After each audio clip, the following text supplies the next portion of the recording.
Bem-vindo ao Mente Empreendedora, com William Câmara e Gustavo Oliveira. Seja bem-vindo a mais um episódio da Mente Empreendedora, a mente do líder do futuro. Eu sou o William Câmara e hoje eu estou aqui com o Guilherme Mauri e com o Douglas Pena, da Minha Quitandinha. E hoje nós vamos conversar um pouquinho sobre a mente empreendedora. Tudo bem com vocês? Tudo bem, William? Obrigado pelo convite aí. Tudo bom, Prazer William? Prazer. prazer estar com vocês. Bom, antes de mais nada, eu vou precisar que vocês se apresentem, que eu só dei de onde vocês, de que empresa que vocês são. E aí a gente vai entender um pouquinho mais de vocês aí. Conta para nós aí, Guilherme. Quem é Vamos você? lá. Bom, eu sou de São Paulo, natural de São Paulo. Apesar de a gente ter aberto a empresa aqui em Santa Catarina, foi uma opção de vida mesmo, vim para um lugar mais tranquilo, eu acho que ajuda na criatividade aí da mente empreendedora, né? Eu fiz minha carreira no mercado financeiro em São Paulo, em fusões e aquisições, um mercado totalmente diferente. Foram 20 anos nesse mercado, mas eu aprendi bastante, eu lidei muito com empreendedores nesse mercado, né? Fusões e aquisições sempre tem um empreendedor que fundou uma empresa que tem uma história que está sendo vendida ou que está comprando outra. Então, sempre tem um ou dois empreendedores ali, ou duas histórias empreendedoras nesses processos. E eu sempre me encantei por isso, sabe? Eu ficava vendo e falava, caramba, esse cara teve uma ideia, muitas vezes intraempreendendo, sabe? Surgiu de dentro da empresa que ele trabalhava, ou alguém que é empreendedor desde o começo, gente que empreendeu depois de certa idade. E isso sempre me encantou. Eu ficava vendo essas histórias e falava, cara, eu precisava fazer isso um dia. Deve ser muito legal você ter seu próprio negócio, você criou seu próprio negócio. E aí, paralelamente a essa carreira, eu comecei a empreender em São Paulo mesmo, um restaurante e outras coisas, construção, outras coisas. E aí, a gente, no começo da pandemia, tomou a decisão de ser empreendedor full-time, largar tudo e empreender mesmo. E aí que veio a ideia da minha quitandinha, que a gente vai entrar mais em detalhes mais para frente aí, mas é isso. E Douglas, quem é o Douglas? Conta pra gente. Sou mineiro, casado, comecei minha carreira no Exército, sou tenente de infantaria do Exército. Depois de lá, fui aprender um pouquinho sobre o mundo corporativo, trabalhei em Coca-Cola, entendi que não era muito o movimento que eu queria para minha vida, olhando aí para cima, olhando para os meus gerentes, para a diretoria da empresa, entendi que é uma vida que tem de bastante privação, e foi nesse momento que eu comecei a pensar e a estudar e a entender como que funcionaria, abrir um próprio negócio, empreender. Fui para o mundo de franquia, fui franqueado de uma rede por um longo período de tempo, me tornei franqueador dessa mesma rede aqui em Santa Catarina, né, quando eu vim para cá, então estou aqui já em Santa Catarina tem 10 anos, e foi aqui que nós nos encontramos, foi aqui que nós nos conectamos por negócios similares que a gente tinha, e aí começamos então uma nova jornada dentro do empreendedorismo, com a minha quitandinha, né? Então eu tenho muito isso peguei bastante coisa de liderança dentro do Exército e segui isso aí até hoje. Bom, já temos assuntos fantásticos para conversar aí. O Guilherme veio do mercado financeiro, trabalhando com M&As. O Douglas veio do Exército, então tem o lance da liderança do Exército, já foi franqueador. Então temos muitos assuntos aí para expandir e falar sobre a mente empreendedora. Eu gosto muito de entender as pessoas pelos negócios que elas fazem e que elas estão tocando atualmente. Então vocês dois se encontraram em Balneário para montar um negócio chamado Minha Quitandinha. Conta mais para gente, o que é a Minha Quitandinha? Tá bom. A minha quitandinha é uma rede de mini mercados autônomos. Então, são mini mercados, mini lojas de conveniências aí de 10 a 20 metros quadrados, localizadas sempre dentro de ambientes controlados, a gente fala. Então, dentro de um condomínio, dentro de uma empresa, pode ser um prédio comercial, pode ser uma indústria, uma faculdade, enfim, dentro de algum ambiente que tem algum tipo de controle de entrada e saída de pessoas, né? São lojas que elas ficam abertas 24 horas por dia, 7 dias por semana, totalmente automatizadas, né? Então, desde do cadastro do cliente, até a entrada na loja, até a compra, a comunicação do cliente conosco, é toda feita através de software do sistema, né? O sistema próprio nosso. Essas lojas hoje, as nossas, a gente está com 300 lojas, né? A empresa foi fundada em 2020, então foi um crescimento muito rápido mesmo. Começamos no meio da pandemia, porque todo mundo foi para casa trabalhar de home office, e foi aí que esse mercado teve um boom, né? Esse mercado já existia, bem incipiente, assim, foi aí que ele teve um boom. Mas veio para ficar, né? Porque é uma loja com os produtos que você mais consome, com produtos de primeira necessidade, né? A gente não está falando aqui de supérfluos, tem algum chocolate, alguma coisa, mas eu acho que isso também é primeira necessidade. Concordo. E ela está a poucos passos de você e aberta 24 horas por dia, né? Com preços competitivos. Então, é um mercado que cresceu muito. A gente começou ali testando esse modelo de negócio ali no final do 2020, né? A gente chegou para convencer os síndicos ali de instalar um mini mercado dentro do condomínio. As primeiras conversas, eles acharam que a gente era maluco, né? O que você está fazendo? Você vai pôr um mercado dentro do meu prédio? Aonde, né? Tá maluco? E aí que a gente começou... Só que eles compraram a ideia rápido até, mais rápido do que a gente achou, assim. Porque a gente imaginou que para eles ia achar, putz, esses caras vão dar trabalho, né? Mas eles viram o valor que isso traz para o prédio e para os condôminos. Daí o trabalho dele como síndico. Então, basicamente, a gente pega qualquer área, pensando no condomínio, a gente pega qualquer área do condomínio, pode ser um hall de elevador, pode ser uma vaga de garagem não utilizada, pode ser um corredor. Se tiver um corredor mais largo, a gente consegue colocar gôndola de um lado, geladeira e freezer do outro, e você tem uma loja. Então, a gente adapta praticamente qualquer espaço, porque os condomínios não estavam prontos para a gente, né? Não tinham espaço para vender no mercado. Hoje, os novos estão sendo construídos já tem. Já saem com o mercado, já sai com espaço para fazer isso, né? As construtoras não estão ligando para a gente para perguntar qual que é o tamanho específico, o que vocês precisam de tomada, eletricidade, porque eles já estão colocando isso na planta. Mas todos os outros, né, 99,9% dos que tem aí não tem. Então a gente consegue adaptar em qualquer espaço. A gente tem um time de arquitetura que desenha a loja de qualquer espaço. De novo, essa loja é aberta 24 horas por dia, 7 dias por semana, ela não fecha. O cliente ele pode comprar com o aplicativo do celular dele. Então, ele tem um aplicativo do celular dele, onde ele vê as ofertas, ele vê os preços dos produtos, ele vê o que tem disponível na loja do condomínio dele. Ele desce, faz a compra pelo aplicativo, se ele quiser, ele lê o código de barra dos produtos com a câmera.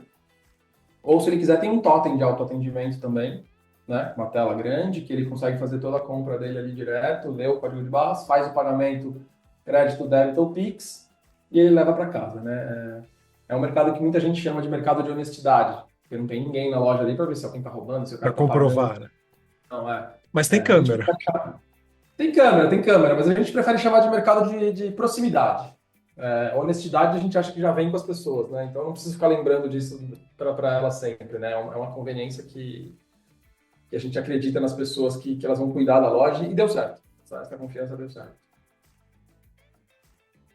Isso é uma boa notícia, porque abre espaço para a gente poder confiar mais nas pessoas, que é uma coisa que está em falta hoje. Em qualquer lugar que você vai, você já tem que lacrar sacola, e tem que fazer não sei o quê, tem câmera e tem detector de metais, ou seja, estão sempre desconfiando de você, não importa quem que seja você. E é ruim isso. Foi o que mais a gente escutou desde o início do nosso projeto, foi isso. Do síndico, do morador, depois do nosso franqueado. Qualquer pessoa que tem interesse no nosso negócio, essa é a primeira pergunta que é feita, referente a furto, a perda, como que funciona, tem, não tem. E é uma coisa que a gente não coloca em pauta dentro da empresa, é uma coisa que não nos preocupa, não vai para uma mesa de reunião, não é um número que está fora do planejado, não é um número nem sequer maior do que um varejo tradicional. Eu te digo que um varejo tradicional hoje tem muito mais perda do que dentro das nossas lojas.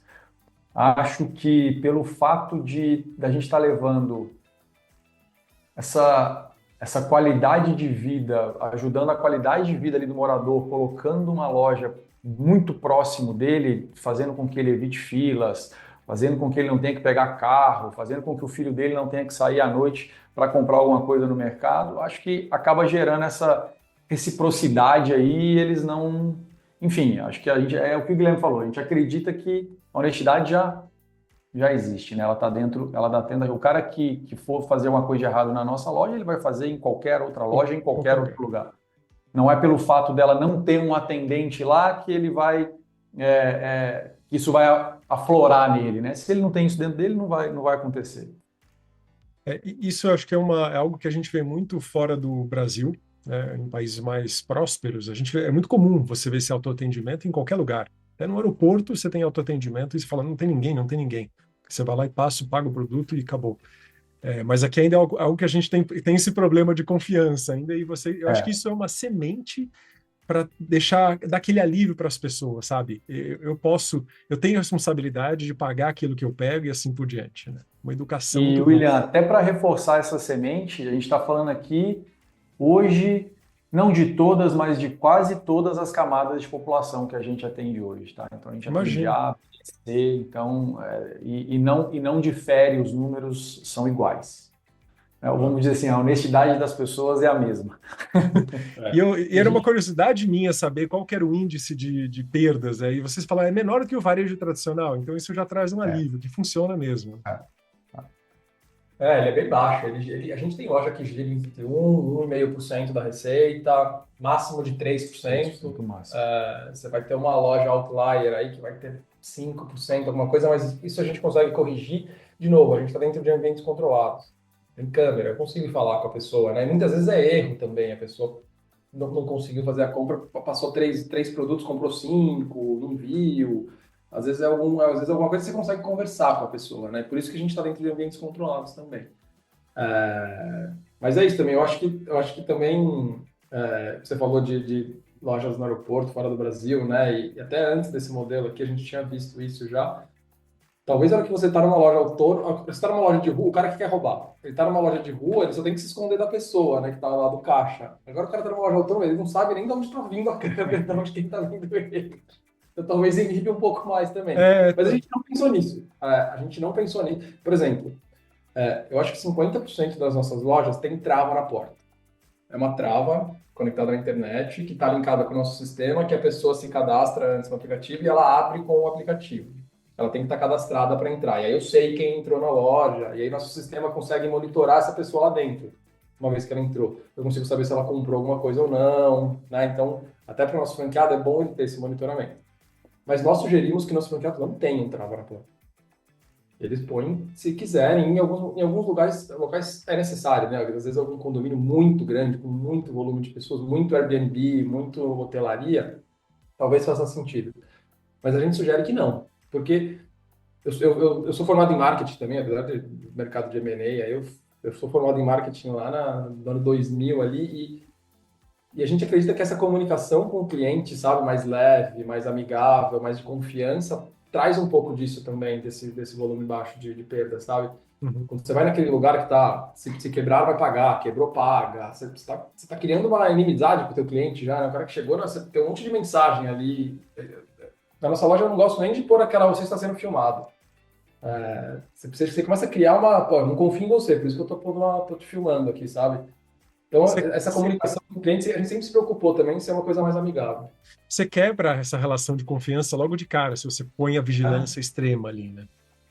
Você quebrou, pagou, pra mim que é clássico, você vê em todo lugar, né? Você fala, cara, eu vou comprar um negócio, eu queria tocar nesse negócio antes de comprar, né? Eu não vou, Se eu quebrei é porque você colocou de um jeito que deixou eu quebrar também, ou tinha que estar, enfim. Sim. Eu acho que não faz sentido essa comunicação, né?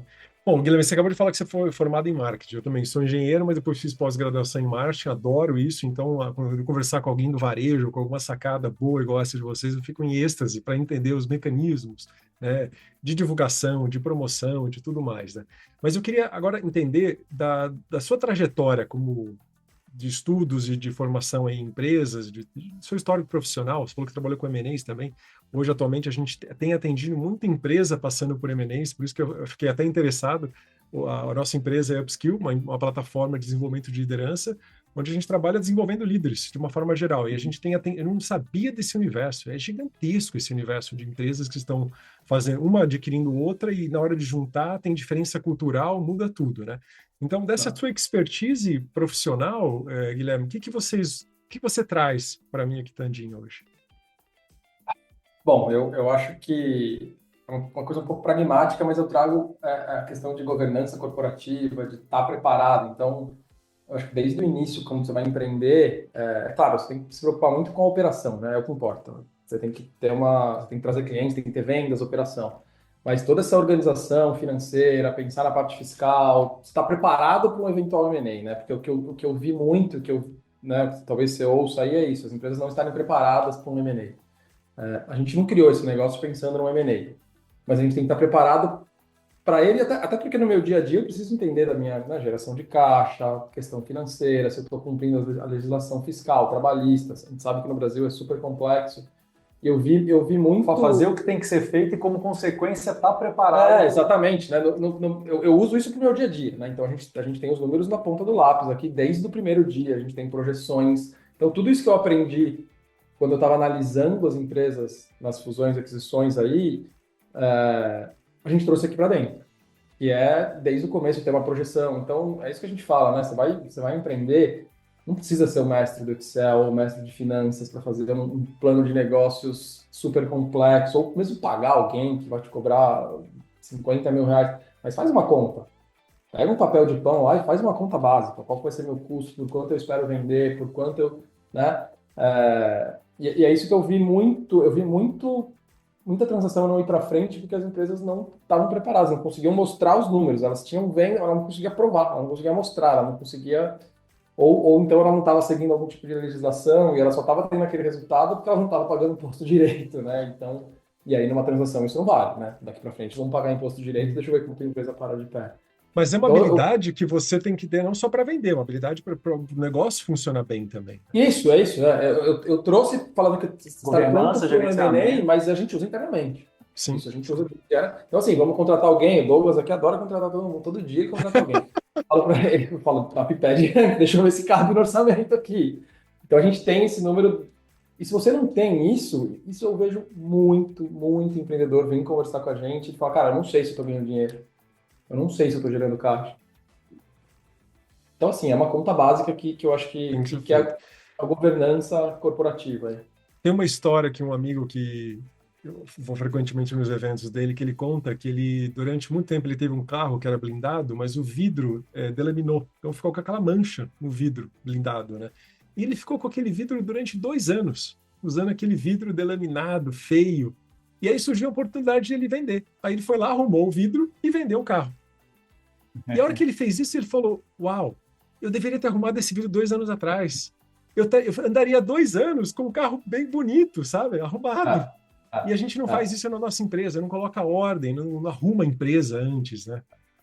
É uma expertise fantástica. Não, a pessoa, é isso, a pessoa não sabe para onde está indo, né? Para onde o barco está indo, né? Se eu estou ganhando dinheiro, onde estão meus custos, onde eu posso vender mais, onde eu posso otimizar. Legal. De novo, não precisa ser um mago das finanças, são contas básicas, né? Essa governança, ela vai ficando mais complexa com o crescimento da empresa, mas aí você traz gente para te ajudar.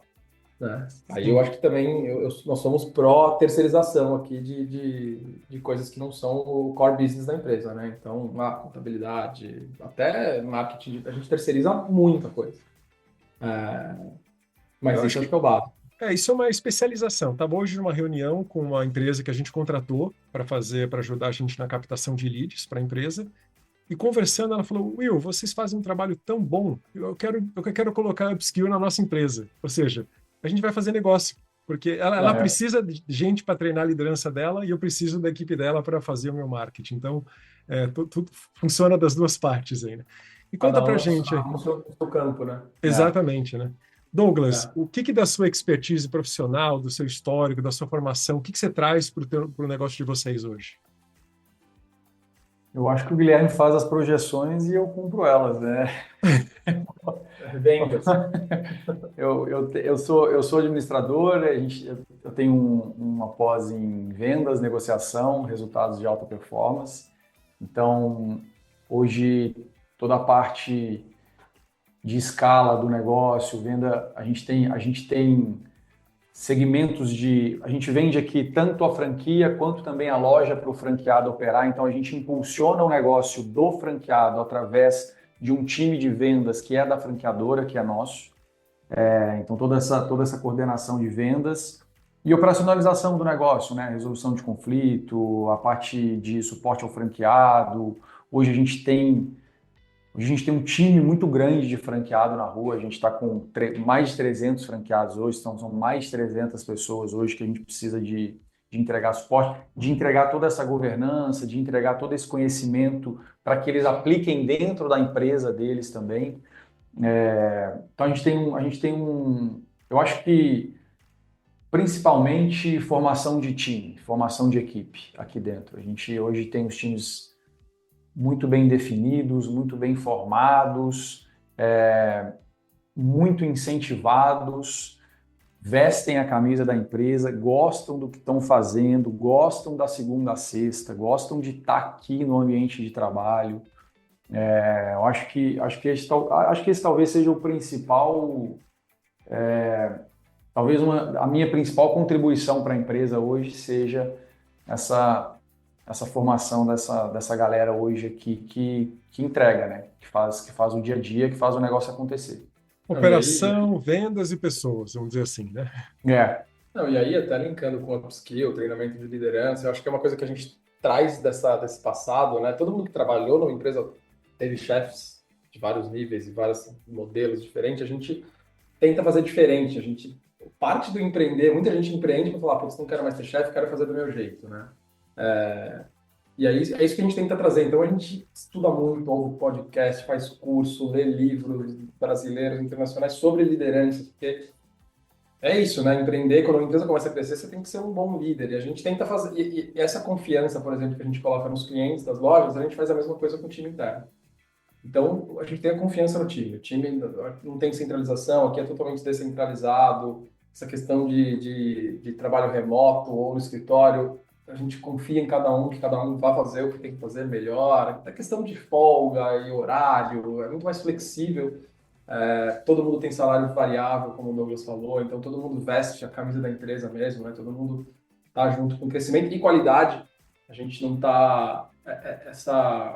Esse salário variável também é baseado em qualidade, não só em crescimento, qualidade de atendimento, nota dos clientes, nota dos franqueados e tal. Mas essa confiança que a gente põe nos clientes da loja, a gente também coloca no time aqui dentro. Isso cria líderes, né? Então, hoje, todos os líderes que estão aqui dentro dessa empresa foram criados aqui dentro. 100%. A gente não contrata líder de fora. A gente faz os líderes aqui dentro. A gente tem uma retenção muito grande. A gente tem 4 anos de empresa, a gente tem funcionário de 4 anos. 4 anos com vocês. Funcionário de 3 anos. Isso é barato, isso é fantástico, porque isso acaba sendo mais barato para todo mundo, né? Para o líder que está ali trabalhando, para o colaborador que está ali trabalhando com vocês, ele ganha, porque está sempre crescendo em aprendizado, ganhando um montão de outras competências, e vocês ganham, né? Porque vocês estão lá, você não precisa perder tempo treinando outras pessoas, né? Douglas, já que você levantou a parte aí de pessoas, vamos falar um pouquinho de liderança. Hoje vocês estão com quantas pessoas no time e quantas dessas são líderes? Nós temos hoje 20 pessoas dentro do time, com 3, 4 lideranças, contando com o time de tecnologia, 4 lideranças. 4 líderes. Um líder a cada 5 pessoas aí numa média. Legal, tem um número bom de pessoas ali para fazer a coisa funcionar, né? E hoje vocês têm algum tipo de treinamento interno de liderança, além da expertise que vocês trazem dos locais que vocês trabalharam? Como é que vocês geram isso? Além dos treinamentos que nós entregamos para eles, a gente faz com que eles também busquem treinamentos e tragam para dentro. Então, a gente tem treinamento online com eles, treinamentos contratados de outras empresas. A gente faz com que eles apliquem treinamentos também. Então, os líderes também são responsáveis em aplicar treinamento não só para a equipe deles, mas para a empresa. Então, todos os treinamentos aqui, eles não são treinamentos de equipe, eles são treinamentos de empresa, independente da área. Então, se a gente está tendo uma palestra de vendas, todo mundo está escutando essa palestra de vendas, a área operacional está escutando, a área de marketing está escutando, a galera de tecnologia está escutando. A gente tenta fazer todos os setores ou todas as pontas entender o máximo possível do business, do que a gente está cuidando aqui hoje, qual que é o nosso propósito aqui dentro hoje, né, quais são as nossas metas. Então, quanto mais claro isso ficar dentro da cabeça deles, melhor vai ser a execução no dia a dia que eles vão ter, né? Então, a gente tem isso dentro de um cronograma, inclusive. Pelo menos uma vez por mês a gente tem um treinamento ou voltado para a liderança ou voltado para alguma área específica, para todo mundo aprender e conhecer um pouquinho mais. Isso faz a pessoa sentir parte do negócio, né? Não, eles darem treinamento é muito legal, né? Acho que quinta-feira agora a gente tem um treinamento interno sobre oratória. Que eles mesmos estão dando para eles, para o resto do time, né? Um deles sugeriu isso.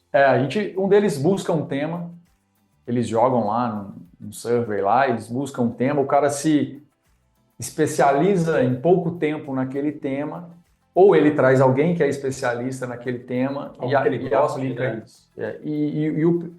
O nível de pertencimento que você falou aí agora, nós temos aqui pessoas que têm um nível de pertencimento, um senso de dono talvez maior do que o nosso hoje. Então, mas é loucura. Era isso que eu ia continuar, que você fala de liderança. Eu acho que a gente fez isso muito bem nos 4 anos, 4, 5 anos de vida, vocês querendo ou sem querer, acho que um pouco de cada, que foi liderar, por exemplo. Né? Então, acho que esse é melhor do que qualquer curso, do que qualquer aula, do que qualquer conversa, né? Que é o dia a dia, né? Como a gente lida no dia a dia com as situações, como a gente toma decisões, né? Esse, para mim, é o maior treinamento. Hoje eu vejo eles seguindo mais ou menos o que a gente faz, o que a gente fez. Cara, isso é sensacional. E falando um pouco de retenção de pessoas, de fazer líder interno, eu acho que quem não, a gente tem os nossos valores e o mais importante do que chegar alguém aqui super preparado com MBA em Harvard, Yale e tal, é ter os mesmos valores. E aí o resto a gente treina. E é isso que a gente vê, né? Quem não tem os mesmos valores, você vê que com o tempo, mesmo que a gente não percebe, não manda embora, sai da empresa, né? E as pessoas que ficam aqui são as que compartilham os mesmos valores e estão se bebendo dessa fonte aí de conhecimento, de liderança, crescendo, vendo oportunidade. Né? A gente conseguiu fazer com que eles entendessem essa cultura da empresa, né? Óbvio que a gente é uma empresa drivada por resultado, é uma empresa que dobra de tamanho a cada ano, vem dobrar de tamanho nesses 4 anos, mas a gente não toma uma decisão de uma rescisão ou de uma contratação baseada em resultado. Ela é baseada na cultura, ela é baseada no dia a dia dessa pessoa, do que essa pessoa, qual que é o nível de comprometimento dela com a empresa e principalmente qual que é o nível de comprometimento dela com os pares, né, com os que estão do lado dela, isso que é o mais importante. O resultado é importante, mas a cultura e os valores bem alinhados fazem diferença aí, quando a gente vai fazer uma avaliação mesmo, né? A performance, a gente ensina a performar mais, a gente provoca, né? É fácil mexer. A cultura já dá um pouco mais de trabalho. Por isso que a gente consegue vender tão bem o nosso trabalho, porque a gente atua muito nessa parte de pessoas, de alinhamento de valores, de despertar o engajamento que aquele líder precisa, de equalizar a cultura, de mexer em coisas que às vezes a empresa não consegue mais. Já tentei de tudo. Teve um cliente recente não, já tem mais de um ano, e ele falou, vou testar vocês. Era um cliente bem grande, ele pegou as 20 e poucas lideranças piores da empresa dele. Que esses aqui ou eu mando embora, ou vocês arrumam, ou a gente manda embora. E a gente arrumou. 2 saíram, então tivemos uma queda de 10%, mas o restante a gente fez eles performarem, se conectarem de uma forma absurda. E a gente está renovando e colocando outras lideranças agora no lugar desses. Ou seja... Eu acho que é isso, né, William? Eu acho que se você consegue alinhar a cultura dessa pessoa, é uma pessoa que foi recuperada. Uhum. O resultado dela vai aparecer por causa que a cultura é forte, a cultura vai fazer ela chegar naquele resultado, a empresa vai fazer ela chegar naquele resultado, os pares dessa pessoa vai fazer ela chegar nesse resultado, porque isso está alinhado com a cultura. É basicamente isso. É quase como aquela força de manter o cliente, que é muito mais baixa do que você ir atrás de um novo, né? É a mesma coisa. Né? Total. Total. E eu vejo muita gente saindo né, ao longo da vida, muita gente saindo de empregos, muito por ter líderes ruins, né? Eu acho que a maior parte é por terem líderes ruins, chefes ruins, mas muito porque não entende a cultura da empresa, ou não entendeu, ou não recebeu direito essa cultura da empresa e não está dentro ali, né? Eu acho que nos últimos 4, 5 anos eu ouço falar muito mais de cultura da empresa, né? Eu acho que também é algo que com o trabalho remoto que acelerou na pandemia se falou mais, né? Que essas empresas que não tinham uma cultura enraizada se viram com problemas, porque todo mundo estava em casa, fora do ambiente de trabalho, e aí é muito mais difícil você enraizar a cultura, né? Se falou muito mais nisso porque se viu a importância disso, né? Como é importante ter uma cultura organizacional. É aí que se mostra a inaptidão do líder de regar a cultura mesmo fora do ambiente de trabalho. Tem um dado do Gallup de 2022 que fala que 75% das pessoas que deixaram os seus postos de trabalho foi por causa de relacionamentos ruins com seus líderes. Ou seja, o Tá. líder não conseguiu fazer aquela interface naquela circunstância de trabalho híbrido ou remoto. E isso se estende até o presencial. Um pouco mais fácil no presencial, essa disseminação da cultura, dos processos, de tudo que tem que ser feito, mas também tem seu desafio, também tem. A gente atende muitos clientes que trabalham 100% presenciais e tem esse desafio, inevitavelmente. Principalmente nesse cenário aí nosso de startup, né, onde você tem um crescimento muito rápido, muitas pessoas novas entrando, várias culturas diferentes entrando dentro da sua cultura. Você fazer esse processo de unificar tudo e talvez até ter que entender um pouquinho a mente do outro lado, a cultura que esse cara está trazendo, ambientar ele, é um processo bastante dificultoso, não é um processo fácil. Não, e a gente veio sendo treinado a vida inteira desse outro jeito, né? De resultado, de crescimento, de dane-se a cultura. Todo lugar que você trabalhou, você tinha um chefe ou a empresa era assim. Então, a gente cometeu erro aqui, né? A gente contratou gente por causa de currículo. Não ficou. A gente demorou para a gente... no começo a gente tinha aquela coisa, né? Que você vai fundar uma empresa, qualquer lugar, qualquer pessoa que você vai falar qual é a sua missão, valores e...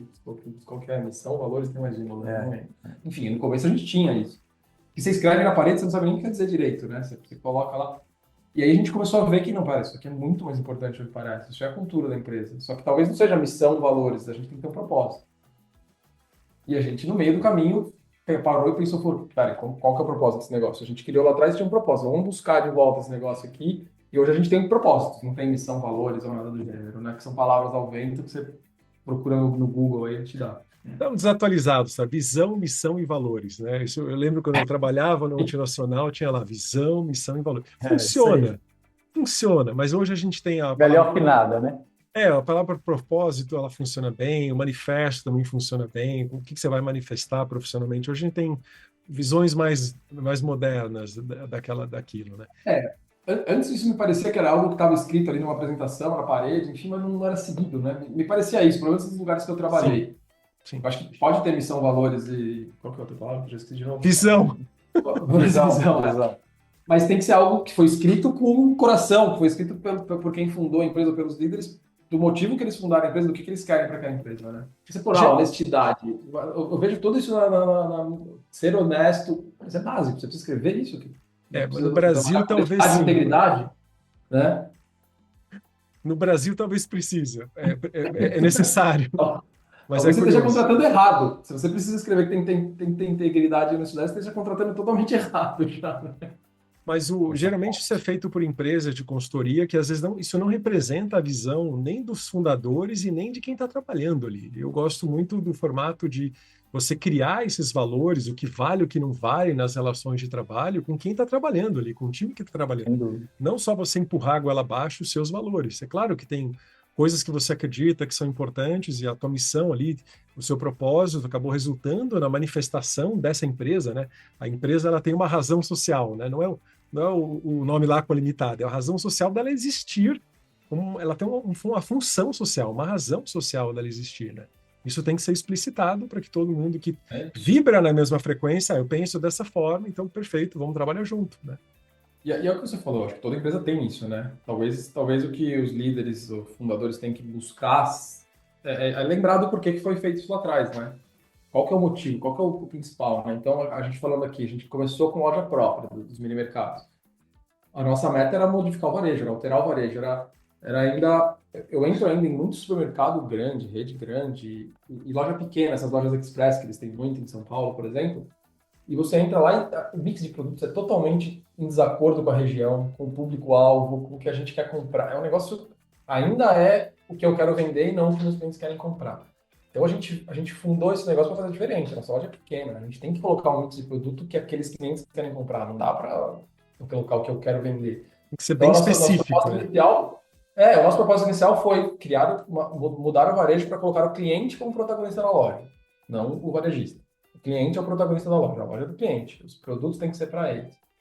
Então a gente lembrou disso, esse foi o nosso propósito. A ideia de fazer a loja mais próxima é isso, uma loja 24 horas, 7 dias por semana, na frente do cliente, com produtos que ele quer. É o cliente protagonista.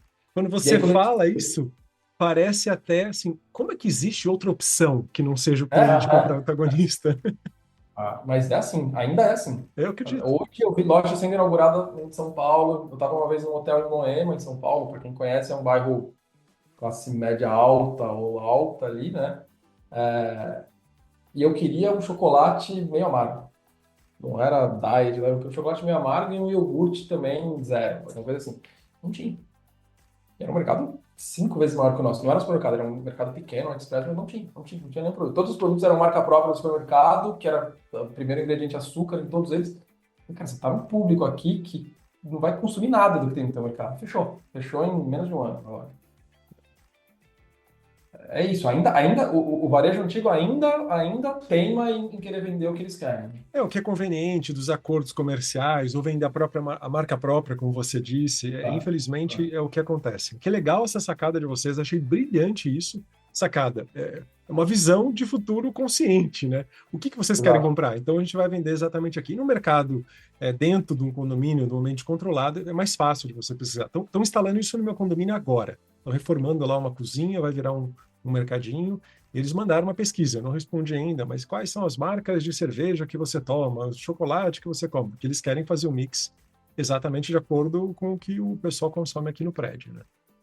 E aí esse acompanhamento tem que ser constante, né? Essa pesquisa inicial. Não é uma vez só, né? Legal, para abrir a loja, mas depois, mais importante até do que a pesquisa, a gente fala, é o acompanhamento do que vende, né? Porque às vezes a pessoa fala, eu gosto do mais caro, do chocolate mais caro, mas vai lá e não compra o mais caro, né? Compra o outro. E o que tem que ter é o outro. Então esse acompanhamento das vendas é muito mais importante até do que a pesquisa, mas a pesquisa é constante e esse acompanhamento, que é análise de dados, que é outro cargo, outro trabalho que surgiu aí nos últimos 20 anos, né? Legal. Bom, agora eu queria ouvir de vocês um acerto e um erro. Uma coisa que vocês acertaram, que foi brilhante na empresa de vocês, e um grande erro, porque nem só de acertos a gente vive. Então, aqui a gente está falando com empreendedores e empreendedoras que ouvem a gente, que estão ali na mesma batalha que vocês, que ou já venceram o desafio inicial, ou estão vencendo o desafio inicial, ou estão se reinventando, ou estão passando por uma turbulência, ou estão surfando, mas é legal ouvir, porque a gente não se sente sozinho quando a gente fala de empreendedorismo, né? Então, eu vou falar o acerto, talvez. Mais fácil, né? Não, mas no meio pode ser que apareça o erro. E talvez ele seja meio óbvio, mas eu acho que eu não sei exatamente qual que é o público que a gente está falando, mas pode ser um público que também está querendo empreender. E eu acho que o nosso principal acerto foi ter começado. A gente começou um negócio que não estava formatado, um negócio que não tinha benchmark para a gente buscar, não tinha dado, a gente tinha mais certeza de que não ia dar certo do que ia dar certo. A gente tinha mais certeza de que não ia ser aceito do que seria aceito. A gente não imaginava nos primeiros meses, ou pelo menos na formatação do negócio, o volume que esse negócio ia gerar, aonde a gente está hoje. Sem dúvida nenhuma, a gente não imaginava isso nos primeiros dias de formatação do negócio, nem nos primeiros meses. Então, eu acho que o nosso principal acerto foi ter começado. Foi ter colocado no papel, foi ter feito o investimento, foi ter montado uma loja, foi ter aberto o peito e ido lá conversar com 3 síndicos com a intenção de fechar os 3 fecharam com a gente teve que montar 3 lojas em 2 meses, e vamos fazer, tem que ser feito, vamos tirar isso do papel. E começamos sem ter muita conta, sem ter muito estudo, sem ter muito... Eu acho que uma característica importante que talvez muito empreendedor não vai querer assumir é ter um pouco de ingenuidade. Tem que ter um pouco de ingenuidade para começar a empreender. Se você só for começar quando você tiver certeza absoluta de que você não vai começar nunca. Né? Então você tem que ter um pouco cara, eu acho que esse negócio vai dar certo aqui. Muita gente vai falar que não, mas vai no seu feeling ali que poxa, isso dá certo. A gente faz acontecer. Enquanto o negócio está indo, se não está indo bem do lado, o empreendedor ele tem a velocidade, ele é rápido, ele é pequeno, então ele é rápido para mudar o rumo, né, e fazer acontecer da forma. É diferente de uma empresa que tem muita estruturação, muita organização, contrata lá um montão, e depois que vai comer. Não, o empreendedor sai muito mais rápido.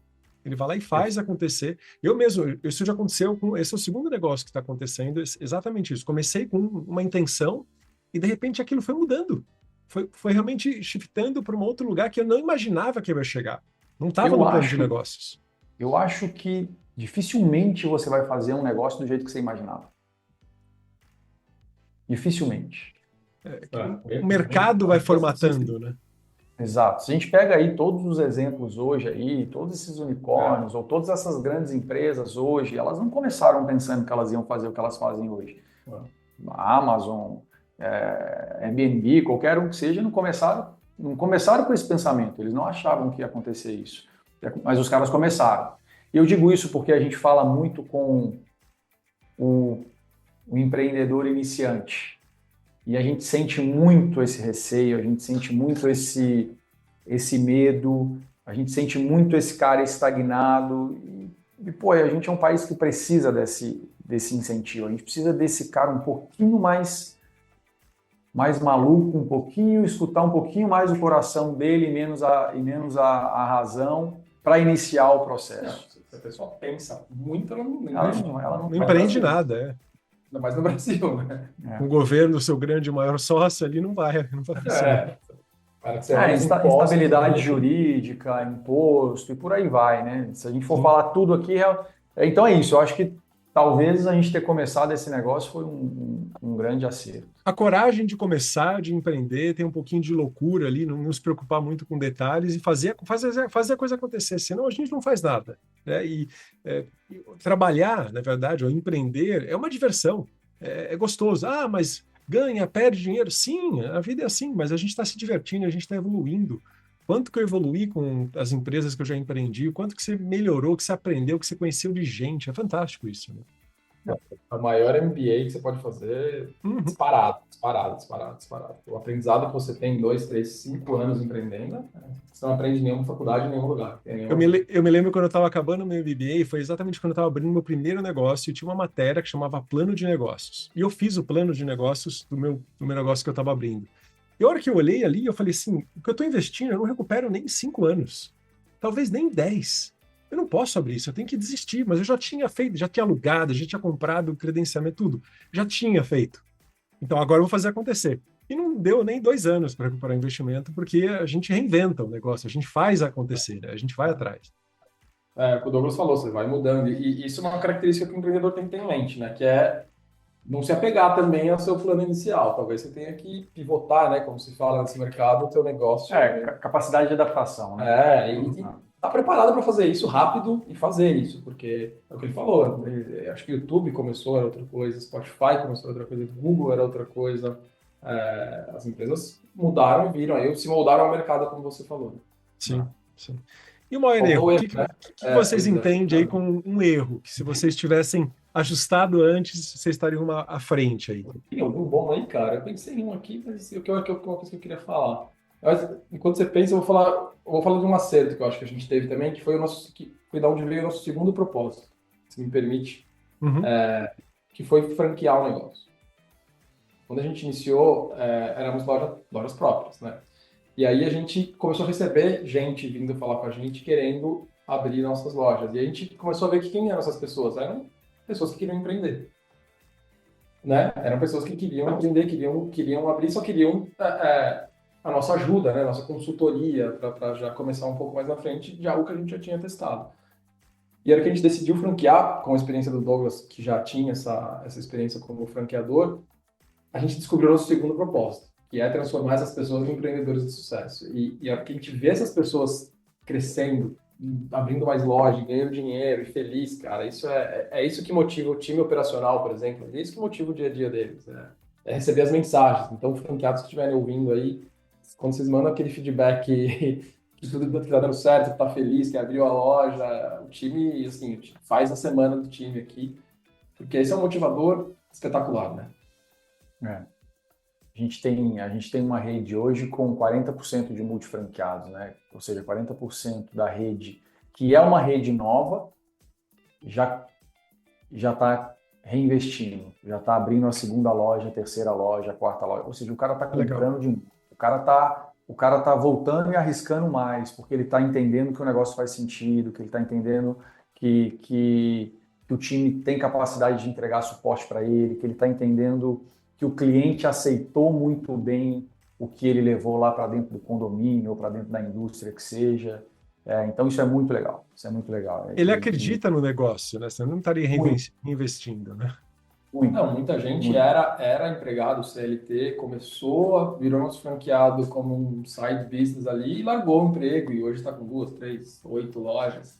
Ah, isso é muito legal, isso é muita satisfação, né? Um negócio que você criou, que você está ajudando as pessoas a empreender assim, a gente, a gente depende que esses caras estejam felizes e ganhando dinheiro e crescendo.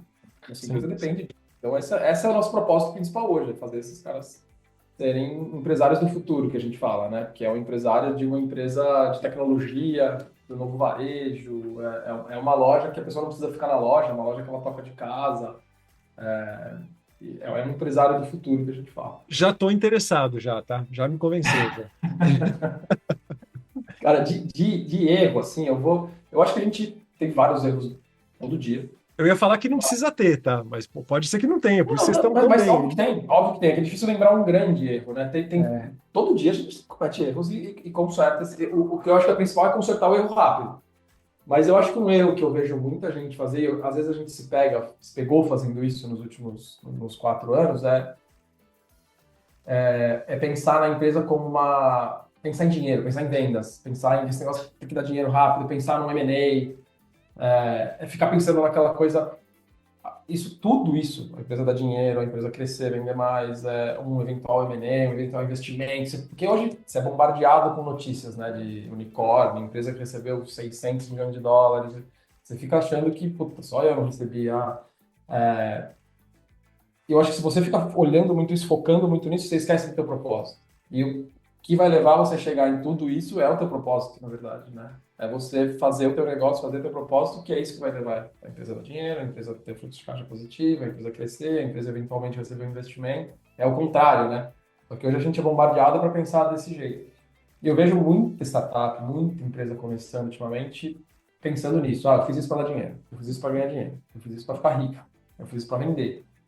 Isso não é Vai propósito. funcionar.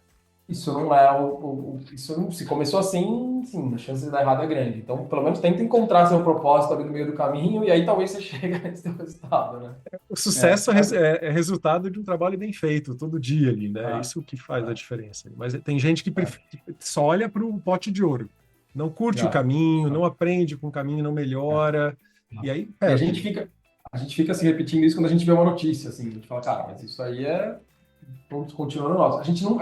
Eu não falo que a gente cometeu esse erro, mas eu acho que é um erro que a gente, às vezes, no dia a dia se pega ali e a gente já se corrige. E é mais eu estou falando isso para uma lição para os outros também. Para quem está pensando assim, tentar mudar o... Porque isso é um lado super positivo de você ter uma sociedade muito bem formatada, né? Sempre tem um que vai te puxar de novo, não, coloca os 2 pés no chão aqui, não é para isso que a gente veio, o nosso propósito é esse, não é esse. Acho que isso é muito bom. Eu acho que, inclusive, isso é um grande acerto nosso também. A gente tem muito pé no chão. A gente tem muito pé no chão, a gente sabe muito bem para onde a gente está indo, a gente tem muito claro aonde que a gente quer ir, qual que é o caminho que a gente quer trilhar. Obviamente, se algo acontece no meio do caminho, ok, mas é simplesmente consequência. Não é meta, não é um negócio que a gente foca, não é algo que a gente gasta energia. Então, até isso eu acho que é um acerto nosso.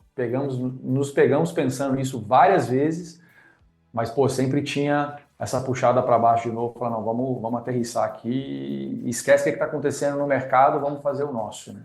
Né? Legal. Bom, uma última pergunta aqui que a gente tem feito regularmente nessa entrevista é sobre o impacto da inteligência artificial no negócio de vocês. Mas não a parte administrativa, de marketing, que a gente tem usado aí, as LLMs, mas lá para o cliente, para a evolução, para a escalada do negócio. Vou te dar um exemplo aqui. A gente fundou a Upskill, que são mentorias com mentores reais, com experiência de 10, 20 anos, que vão lá mentorar os seus líderes para que eles performem bem, com desafios do dia a dia, com uma jornada de evolução, ou seja, é alguém que o seu líder não vai estar sozinho, ele vai crescer. Só que a gente notou que a inteligência artificial, ela tem competência para fazer tudo muito bem. Então, hoje eu me virtualizei como mentor ali numa inteligência artificial, tenho 6 livros escritos, tem um monte de artigos, então, ou seja, todo o material, toda a minha criação intelectual está ali numa LLM que consegue dar resposta seguindo um padrão que eu escolhi para desenvolver um líder. Então, claro, não é a solução master ali, tem caso a caso que precisa de uma pessoa real, mas hoje a gente consegue levar um pouco da inteligência artificial para entregar o nosso trabalho, para facilitar o nosso trabalho. E como que vocês veem o impacto da inteligência artificial na minha quitandinha, na evolução, no desenvolvimento aí da empresa de vocês? É de varejo, eu sei, não tem jeito, vocês vão ter que estar lá na ponta, mas como que você vê o impacto da inteligência artificial ajudando vocês? Bom, Tecnologia, né? é uma loja autônoma, né? Então, quanto mais a inteligência artificial se desenvolver, quanto mais a gente usar, vai ser. Então, você pensa no empreendedor ali, no nosso franqueado, na hora dele gerenciar essa loja, dele entender o mix de venda de produtos que ele tem que colocar na loja. Então, a inteligência artificial vai ajudar ele a comprar Deixa eu melhor. só voltar um passo. Você falou, mas muito brevemente, todo esse processo de automação da loja, né? Então, o self-checkout para o cliente, a experiência de compra do cliente, e o outro lado, que é do empresário, que é toda a parte de gerenciamento dessa loja ou dessas lojas que esse cara, como eu te disse, o nosso franqueado hoje, ele está virando cada vez mais um dono de multilojas, né? Então, todo esse gerenciamento, ele foi feito por nós. Esse sistema foi todo feito por nós. Então, hoje a gente tem um time de tecnologia nosso, onde a gente desenvolve toda essa parte de experiência de usuário e toda essa parte de gerenciamento do franqueado também, que aí é o ponto que o Gui estava entrando aqui de análise. Acho que a gente não deixou isso claro, né? A gente hoje é uma empresa de varejo e tecnologia. É meio a meio, né? A tecnologia hoje é onde a gente talvez gasta mais tempo, porque é algo que você não para de se desenvolver. Sei bem como eu é. acho que é um... Hã? Eu sei bem como é. Não, então, a hora que você perguntou do erro e acerto, eu pensei nisso, porque lá atrás, quando a gente pegou um investimento para fazer nosso software, os investidores falaram: vocês têm certeza que vocês querem entrar nesse mercado? Eu não faria isso se fosse vocês. Mas eu acho que foi um acerto, eu acho que foi um erro e acerto. Foi um erro porque todo mundo falou não faça, e realmente demorou muito mais e gastou muito mais dinheiro do que a gente orçou. Mas foi um acerto porque é um mercado muito legal, é um mercado e a gente tem o poder da tecnologia, para a gente é chave no nosso negócio. Mas é um mercado muito legal e eu acho que a inteligência artificial vai ajudar muito o varejo ainda. Vai ajudar o cliente final da loja a comprar. Então, a gente vê a Amazon com aquela experiência de compra que você entra sem cartão de crédito, sem ninguém, a câmera reconhece o produto, a hora que você sai da loja, ela já cobra de um cartão, ela sabe se você pegou o produto e colocou em outra prateleira, ela sabe se você pegou o produto e pôs no bolso, ela consegue entender qual que é aquele produto pelo formato, pela cor. E o gerenciamento da loja, né? Como eu falei, para o meu franqueado saber o que tem que comprar, a gente está implementando mais e mais inteligência artificial no nosso sistema. Quando, o quê? Para entender sazonalidade, para entender shelf life do produto. Se eu não comprar produto que vence muito rápido, eu comprar menos. Então, inteligência artificial, coisas... De novo, né? Quando a gente fala, putz, como é que o varejo viveu sem isso até hoje, né? Mas viveu, né?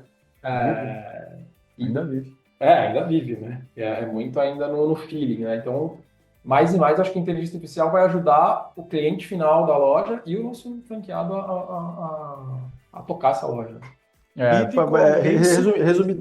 Resumidamente, fazendo com que o franqueado gaste o mínimo de tempo possível na parte de gerenciamento para que ele tenha mais tempo de dar atenção na operação dele e fazendo com que o cliente tenha cada vez uma experiência melhor de compra dentro da loja.